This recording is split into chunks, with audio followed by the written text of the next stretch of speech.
Vikingů vládce a král vždy hrdě a se ctí stál. Zřel svůj kraj a širé moře, ať vládla radost nebo hoře.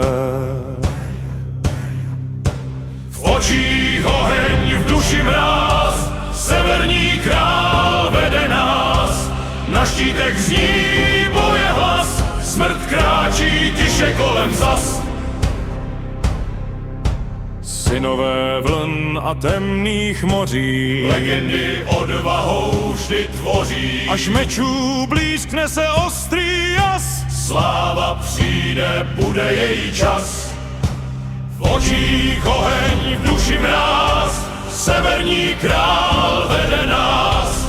Na štítech zní boje hlas, smrt kráčí tiše kolem zas. Každý viking ví, proč žít, pro čest padnout, zvítězit.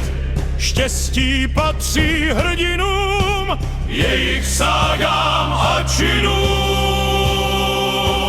V očích oheň, v duši mráz, severní král vede nás.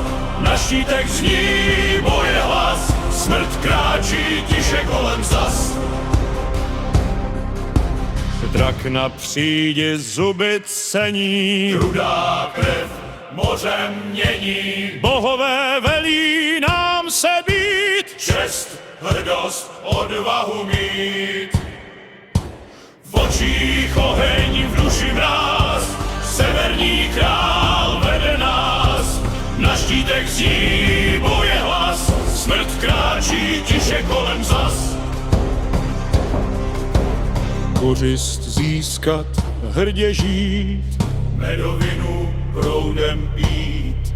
To je život, který chcem, a kdo ne, ďas ho vem. V očích oheň, v duši mráz, severní král vede nás. Na štítech zní boje hlas, smrt kráčí tiše kolem zas.